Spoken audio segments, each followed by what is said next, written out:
Hello guys, welcome to Alowyn Gardens in the Yarra Valley. We have got an amazing show for you today. We've been here for a number of years now and I'm going to take you on a tour of our place. Come on, let's go.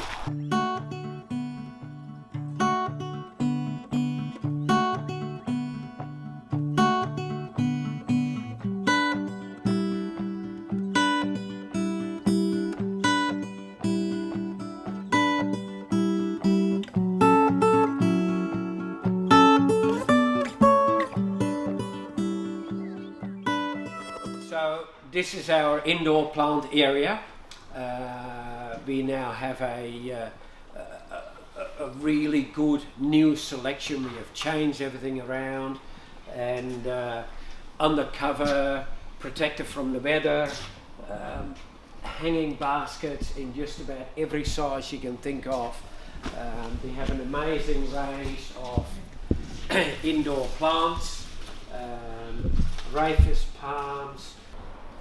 So this dwarf monstera, or the Swiss cheese plant, fantastic little plant inside or on the veranda, providing it's completely frost free. Remember, all indoor plants are indoor because they are suitable to grow in low light conditions. However, if you're going to take them onto your patio, make sure it's in an area where the temperature does not get below ideally 10 or 12 degrees at night. The old-fashioned umbrella plant, Schefflera, very, very tough.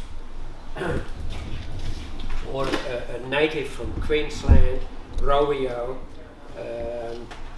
beautiful low plant. Ivy, very old-fashioned, but in hanging baskets or in a dark room, they do incredibly well. And then of course there are bromeliads. Now, aren't these just fantastic plants? Have a look at that. They're incredibly tough, very easy to look after. You don't ever water the soil, just water in the hollow tubes in the plants and just keep it full. They are fantastic. They will grow outside, they will grow indoors, providing it's a reasonably light condition. Just remember that every shoot only ever flowers once. The flower lasts around for a long time. Once that's finished, new shoots will come up from the bottom, and as the new shoot comes, you get a new flower to go with it. Okay, I think we've seen enough inside, and we're now going outside and have a look at the wisteria.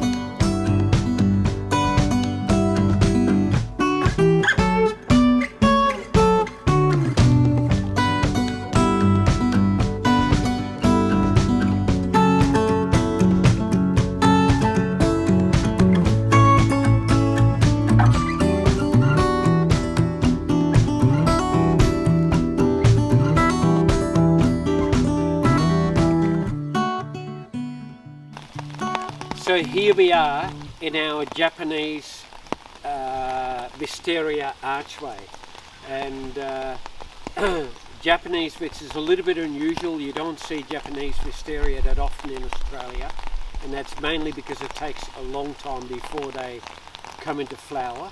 But when they finally do come into flower, they are absolutely worthwhile waiting for. These flowers have only reached about 20% of their full opening, and when they are fully finished, they will actually come down to that sort of level. So in another 2 weeks' time, this will just be a total curtain of flowers, and to imagine that curtain to go all the way down to the very end is really quite spectacular. I think we need to go and have a look at our French-inspired garden.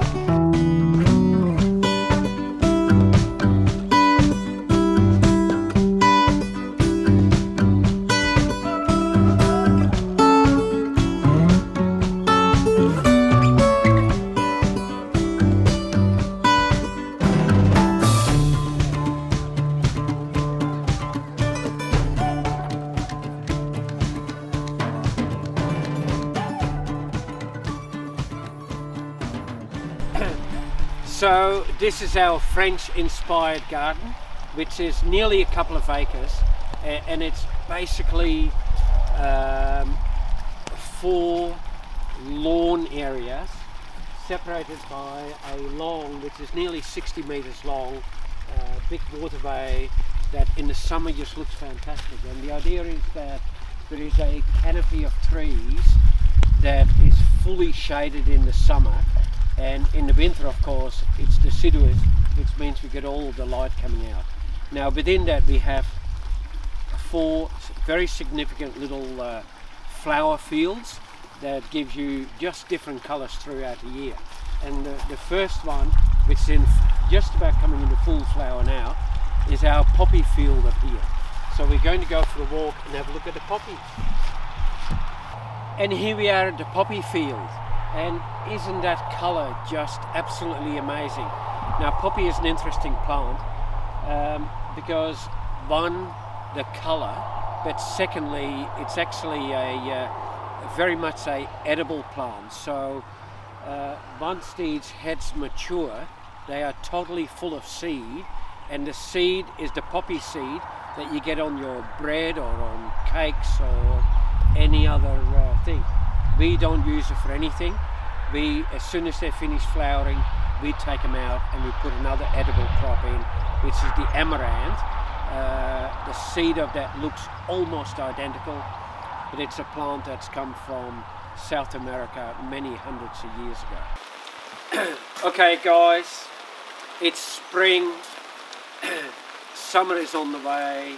You're looking at your succulents in the garden and think, wow, they're just looking a little bit shabby. And so now is the perfect time to clean them up, cut them back a little bit, tidy them up, and you can just create a total new creation. It's simply as easy as that. And all you do is clean them up, take all the old leaves off. When you do that, don't put your cuttings in straight away. Leave them for a couple of days and they will heal. They form a little bit of cambium over the cut. After a couple of days, you will have all your plants ready, and you can just create a total new creation. It's simply as easy as that. And you put it away out in the full sun, and before you know it, you have the most amazing new creation full of different colors. Have fun.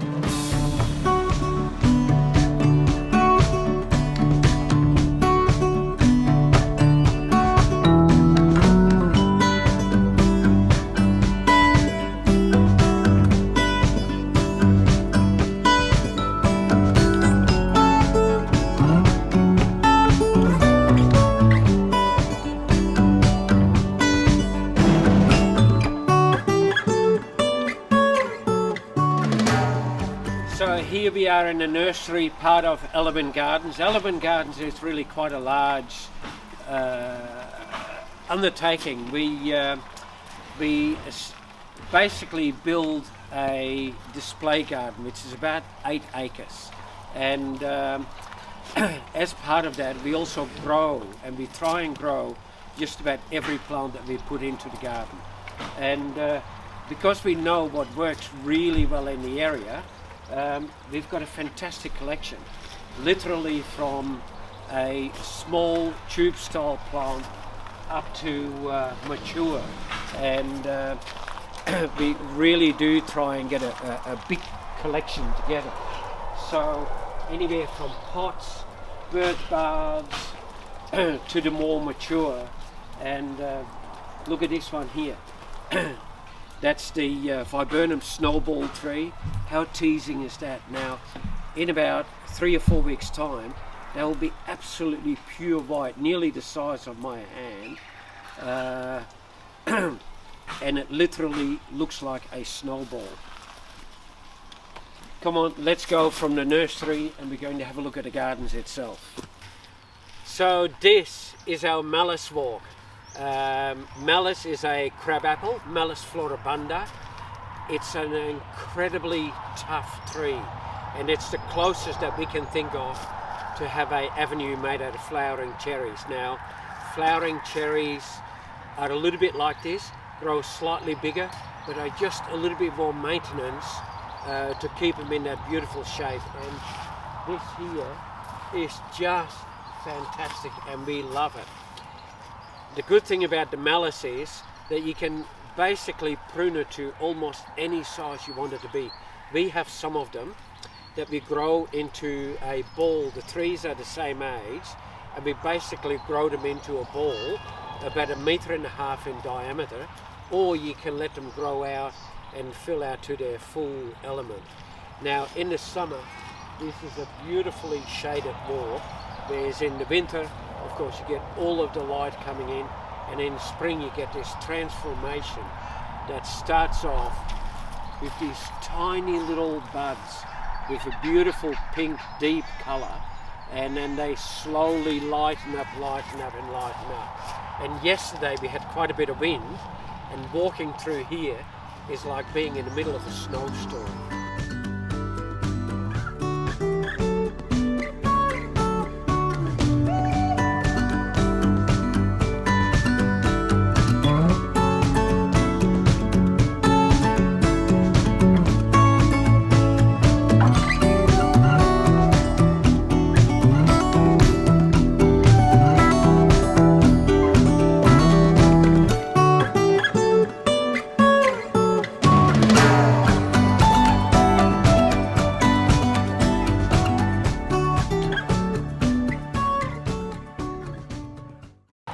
And of course, part of our gardens, we have a very large edible garden. I'm standing here in the newest part of our edible garden, and right here we have broad beans, and as you can see we have quite a bit of it. Now there is nothing better than to walk in your own part of the garden and just to find the fruit, and unfortunately they're only just starting, but there is nothing better than to find. There we are. Have a look at that. Fresh off the plant, ready to eat. You can't beat life like that.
Okay, so this is our Quince walk, and it's interesting from the point of view that, for one, it really frames a beautiful picture, but secondly, these are fruit trees, and when you think about it, these quinces here, the flowers are incredibly delicate, and so what it goes to show is that you can have a quince tree have an amazing show of colour in spring, and then for the rest of the summer you have fruit, and on the end of the year you can pick it and have quince paste and quince jelly, all of the same tree, as well as you can prune it up higher and use it as a shade tree. So it's an incredibly versatile plant in many ways, and looking at that, isn't that just incredibly delicate?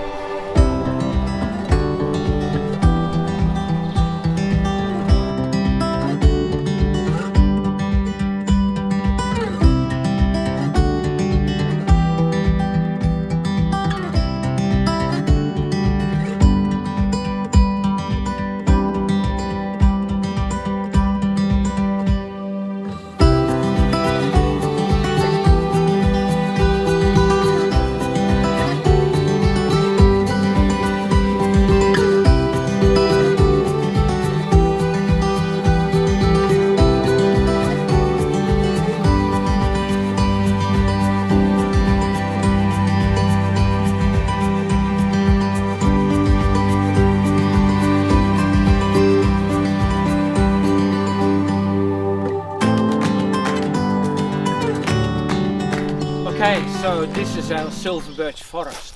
We started this as the first part of our garden when we first bought this basically block of land and turned it into a garden approximately 20 years ago. These were the first areas that we planted up. As part of that, we planted approximately 500 silver birches into a natural forest setting. Birches struggle a little bit in Australia, but because we planted them very close together, they have survived remarkably well. And so the ones around me that we are seeing up here is the ordinary Bachelor pendula, the standard silver birch, and I'm going to show you a really interesting birch in a minute, which comes from a different part of the world, and historically it's had a very big influence on the world itself. So the silver birch is a very interesting plant. If you go to Northern Europe, and as I've done, and one of the last trees that you see in Europe before you get to the North Pole is actually the silver birch, and there are forests there of trees that are 100 years old, and they literally don't grow above that kind of level because they love the cold and they can handle that really well. Now this is also a birch. It's actually the paper birch, and it's really quite significant historically because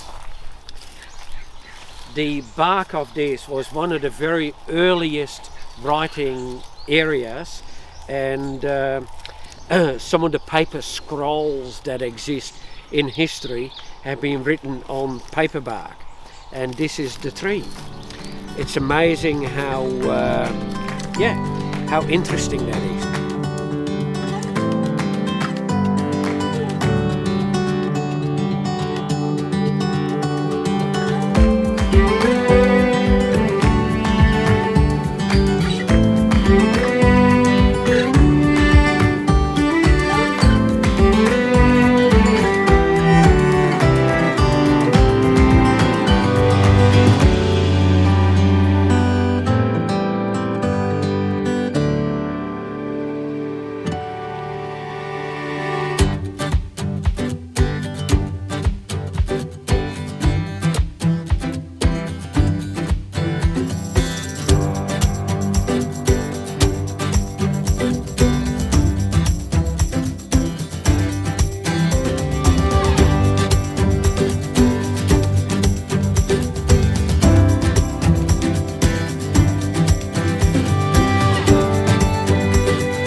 Thank you for coming to visit us in our Yarra Valley garden party, and be assured that by the time we open up again, we'll be 100% ready for you, and hoping to come and visit us in real life and see what this is all about. In the meantime, enjoy.